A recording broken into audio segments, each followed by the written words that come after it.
Halo semuanya, masih di materi statistika. Untuk menguasai kompetensi dasar ini, hal yang ketiga yang harus kalian kuasai adalah menentukan sebaran data, yaitu jangkauan kuartil dan jangkauan interkuartil suatu kumpulan data.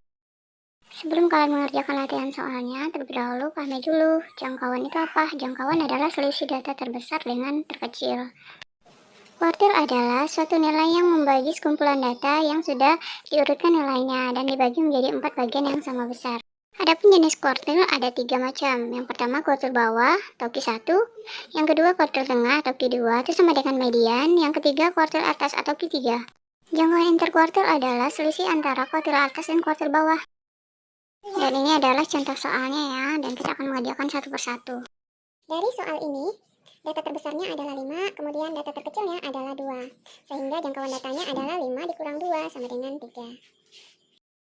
Untuk soal yang B, C, dan D, itu datanya diurutkan dulu ya, menyelesaikannya. Ini datanya sudah diurutkan dari yang terkecil ke terbesar. Sekarang kita hitung berapa jumlah datanya ini. 1, 2, 3, 4, 5, 6, 7. Datanya ada 7, berarti N-nya adalah 7. Artinya ini ganjil ya. Nah, kalau datanya ganjil, maka cara mengerjakan atau cara menentukan Q1-nya untuk yang B, pertama kita cari dulu letak Q1-nya ya. Caranya adalah 1 kita kalikan dengan 7 ditambah dengan 1, lalu kita bagikan dengan 4. Sehingga hasilnya menjadi 1, 7 ditambah 1 adalah 8. Lalu kita bagi 4. 1 dikali 8 adalah 8, dibagi 4 sama dengan 2. Artinya Q1-nya itu ada di data kedua. Ini data pertama, ini data kedua. Berarti Q1-nya maksudnya Q1-nya itu adalah 2. Ya, selanjutnya yang C. Yang C tentukan dulu letak Q2-nya. Caranya adalah ya 2 kita kalikan dengan ini, banyak datanya adalah 7, tambahkan dengan 1, lalu kita bagikan dengan 4.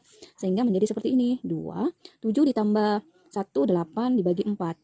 Menjadi 2 dikali 8 ada di 16 dibagi 4, hasilnya adalah 4. Nah, artinya Q2-nya ini terletak di data keempat. Ini data pertama, ini data kedua, 3, 4. Nah, ini dia. Ya. Jadi Q2-nya itu adalah 4 atau kuartil tengahnya. Kan kuartil atasnya. Berarti kita menentukan dulu letak Q3-nya. Menjadi 3 dikali 7 ditambah 1 dibagi 4 sama dengan 3 dikali 8 per 4 sama dengan 24 dibagi 4. Jadi hasilnya sama dengan 6. Ya. Artinya data letak Q3 itu ada di data ke-6. Mari kita lihat 1 2 3 4 5 6. Nah, berarti ini dia. Itu adalah Q3-nya. Jadi Q3-nya atau kuartil atasnya itu adalah 6. Seperti ini ya, jangkauan interkuartilnya atau disingkat dengan QR itu sama dengan Q3 atau kuartil atas kita kurangkan yang kuartil bawah Q1. Q3-nya 6, Q2-nya 2, berarti 6 dikurang 2 sama dengan 4. Selesai. Lalu bagaimana cara menentukan kuartil bawah, kuartil tengah, dan kuartil atas jika datanya genap? Contohnya seperti ini ya. Ini datanya 1, 2, 3, 4, 5, 6, 7, 8 ya.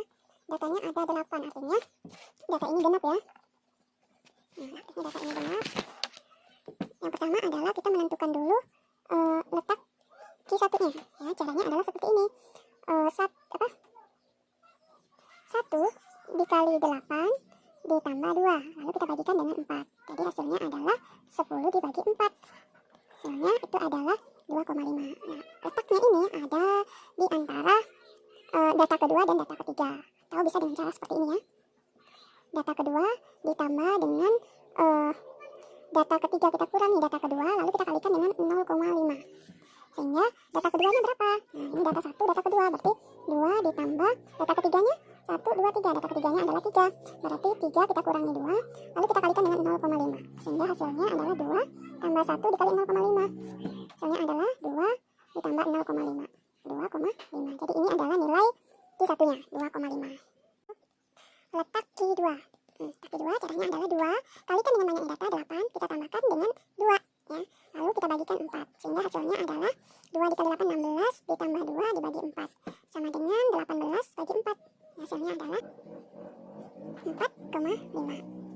Letaknya ada di antara 4 dan 5. Berarti Q2-nya sama dengan ya, data keempat ditambah data kelima, kita kurangi data keempat dikali 0,5 sama dengan data keempatnya itu adalah 1, 2, 3, 4. Nah, ini data keempat yaitu 4, lalu ditambah data kelima 1, 2, 3, 4, 5. Nah, ini data kelima, berarti di sini adalah 4 dikurang 4 dikali 0,5, sehingga hasilnya adalah 4 ditambah kurang 4, 0 dikali 0,5, hasilnya 0, berarti hasilnya adalah 4.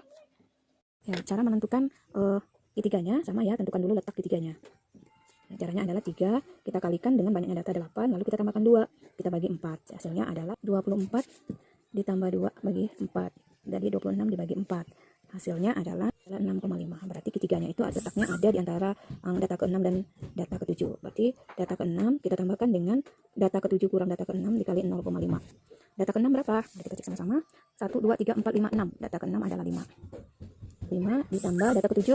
1, 2, 3, 4, 5, 6, 7. Sama juga 5. Berarti 5 dikurang data ke-6 adalah 5. 0,5 sama dengan 5 ditambah 0,5. Hasilnya adalah 5. Ini kali ini kan 0. Jadi Q3-nya adalah 5. Kesimpulannya, untuk mencari letak data ganjil ditambah 1, kalau letak data genap tambah 2. Jika saat kalian mencari letak Q1, Q2, atau Q3-nya, nih Bu, misalkan Qx, lalu kamu dapat bilangan bulat, misalnya nih ya, 3. Nah, ini artinya kuartirnya itu terletak pada data ketiga, seperti ini. Jadi Qx sama dengan data ketiga. Tinggal kamu lihat di data tersebut, data yang ketiga berapa, itulah nilainya. Jika saat kamu mencari letak Q1, Q2, atau Q3-nya, ya, makanya di sini Bu kasih huruf X, artinya bisa 1, bisa 2, atau bisa 3, dan kamu mendapatkan nilai yang bukan bilangan bulat. Contohnya ini adalah bukan bilangan bulat, 2,5. Ini artinya bahwa kuartirnya itu terletak pada data antara data kedua dan ketiga. Sehingga untuk mencari nilai kuartirnya adalah seperti ini ya. Ya, Qx sama dengan data kedua ditambah dengan isi data ketiga dengan kedua, ya, kalikan dengan 0,5. Ini berlaku untuk data yang genap maupun data yang ganjil. Ya, demikian pemaparan materi mengenai jangkauan kuartil dan jangkauan interkuartil. Semoga bermanfaat ya.